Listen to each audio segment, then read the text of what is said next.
আল্লাহ রাব্বুল আলামিন পবিত্র কোরআনে বলেন, মিল্লাত আবিকুম ইব্রাহিম হুয়া সাম্মাকুমুল মুসলিমিন। আল্লাহ রাব্বুল আলামিন আমাদের যে মুসলমান বানিয়েছেন, আমাদের নামটাও ইব্রাহিম আলাইহিস সালাম রেখেছেন। কে রেখেছেন? ইব্রাহিম আলাইহিস সালাম। আমরা যে মুসলমান, এই মুসলমান নামকরণ করেছেন আমাদের জাতির পিতা হযরত ইব্রাহিম আলাইহিস সালাম। সম্মানিত উপস্থিতি, জাতির পিতা এত সহজ নয়, যাকে তাকে জাতির পিতা বলা যাবে যাবে না।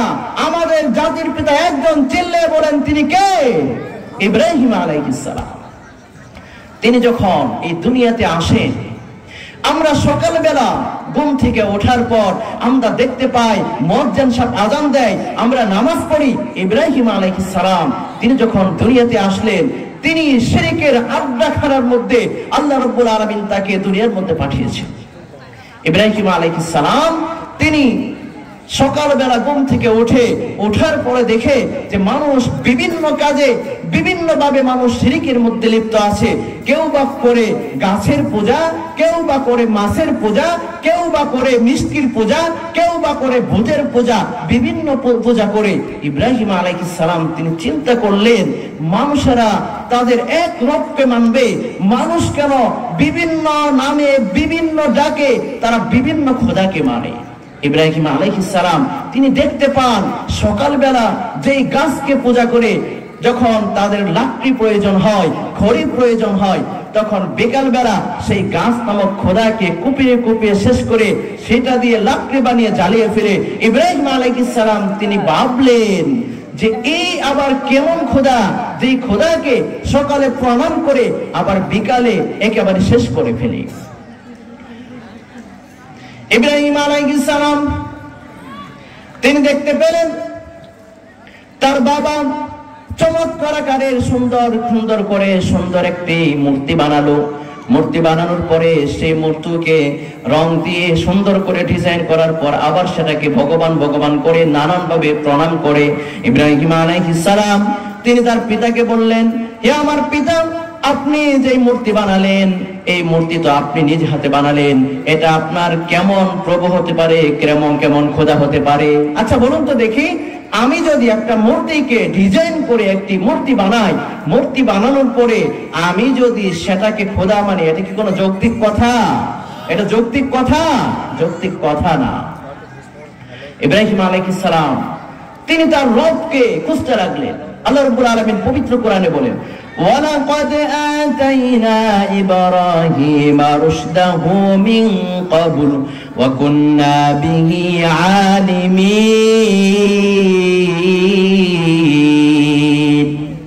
আল্লাহ রাব্বুল আলামিন হযরত ইব্রাহিম আলাইহিস সালামকে রুশদা দিয়েছে। রুশদুন শব্দের অর্থ হলো সত্য মিথ্যাকে পার্থক্য করা। ইব্রাহিম আলাইহিস সালাম তিনি দেখতে পেলেন মানুষ গরুর পূজা করে, মানুষ গাছের পূজা করে, মানুষ মাছের পূজা করে, কিন্তু দিন শেষে এই খোদাগুলোকে তারা এবার ধ্বংস করে ফেলে। তিনি ভাবলেন, না না, এটা আমার রব হতে পারে না। আমার রব এমন রব যিনি কখনো শেষ হবে না। চিল্লায় বলেন সুবহানাল্লাহ। মুসলমান ভাই বন্ধুগণ আমার, ইব্রাহিম আলাইহিস সালাম কিভাবে আল্লাহকে পেয়েছেন সেই শিরকের জামানায়? আমরা বড্ড কপাল পোড়া, আমরা আমাদের সামনে কোরআন থাকতেও আমরা শিরকের মধ্যে লিপ্ত হয়ে যাই। ইব্রাহিম আলাইহিস সালাম তিনি রাতের বেলা অন্ধকার আকাশের মধ্যে তাকিয়ে দেখলেন আকাশের দিকে সুন্দর একটি তারা ফুটেছে, যার বর্ণনা আল্লাহ রাব্বুল আলামিন পবিত্র কোরআনে দিয়েছেন। আল্লাহ বলেন, ফালাম্মা জান্না আলাইহিল লাইলু রাআ কাওকাবা। ইব্রাহিম আলাইহিস সালাম আকাশের দিকে তাকিয়ে দেখে একটি ধ্রুব তারা। কি তারা? ধ্রুব তারা। তিনি ভাবলেন এটা আমার রব। তিনি কি ভাবলেন? এটা আমার রব। ক্বালা হাযা রাব্বি, এটা আমার রব। ইব্রাহিম আলাইহিস সালাম তিনি যখন দেখলেন ফালাম্মা আফালা ক্বালা লা উহিব্বুল আফিলিন।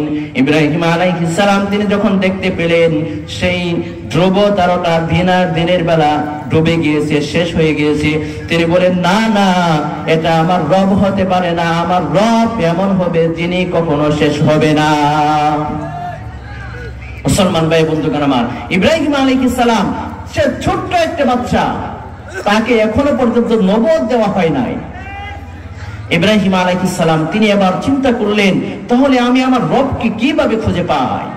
সূরা আনামের মধ্যে আল্লাহ বর্ণনা করেছেন, ইব্রাহিম আলাইহিস সালাম পরের দিন রাতের বেলা তিনি চেয়ে দেখলেন রাতের আকাশে ঝলমলে একটি চন্দ্র, ঝলমলে একটি চাঁদ উঠেছে, যার বর্ণনা আল্লাহ রাব্বুল আলামিন পবিত্র কোরআনে দিয়েছেন। আল্লাহ বলেন, ফালাম্মা রাআল কামারা বাযিগান ক্বালা হাযা রাব্বি। ইব্রাহিম আলাইহিস সালাম তিনি আকাশের দিকে তাকিয়ে তিনি সুন্দর একটি চাঁদ দেখতে পেলেন। তিনি ভাবতে লাগলেন, হয়তোবা এটাই আমার রব, হয়তোবা এটাই আমার রব, এটাই আমার খোদা হতে পারে। ইব্রাহিম আলাইহিস সালাম তিনি দেখতে থাকলেন। রাতের এই চাঁদটা যখন দিনের আলো ফুটে উঠলো, তখন এই চাঁদটা উধাও হয়ে গেল। ইব্রাহিম আলাইহিস সালাম তিনি বললেন, আমার রব যদি আমাকে হেদায়েত না দেয়, আমি কখনো হেদায়েত প্রাপ্ত হব না। আমাদেরকে হেদায়েত দিয়েছেন একজন, তিনি কে? চিল্লায়ে বলেন, আল্লাহ। ইব্রাহিম আলাইহিস সালাম তিনি আবারও চিন্তা করলেন, না না, চাঁদ আমার রব হতে পারে না। এবার তৃতীয় দিন সকালবেলা তিনি দেখতে পেলেন পূর্ব দিক থেকে লাল টকটকে একটি সূর্য।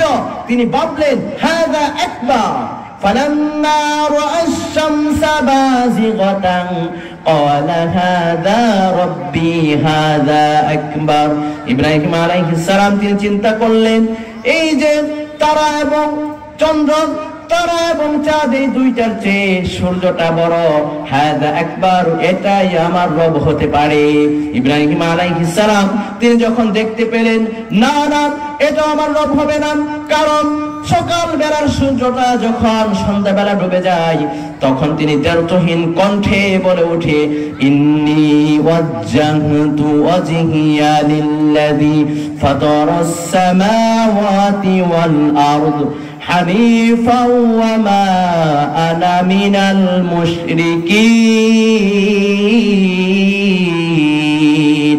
ইব্রাহিম আলাইহিস সালাম তিনি দ্ব্যর্থহীন কণ্ঠে ঘোষণা দিলেন, আমি আমার চেহারাকে, আমি আমার কিবলাকে ঘুরিয়ে নিলাম আমার একমাত্র আল্লাহর দিকে। জোরে বলি সুবহানাল্লাহ।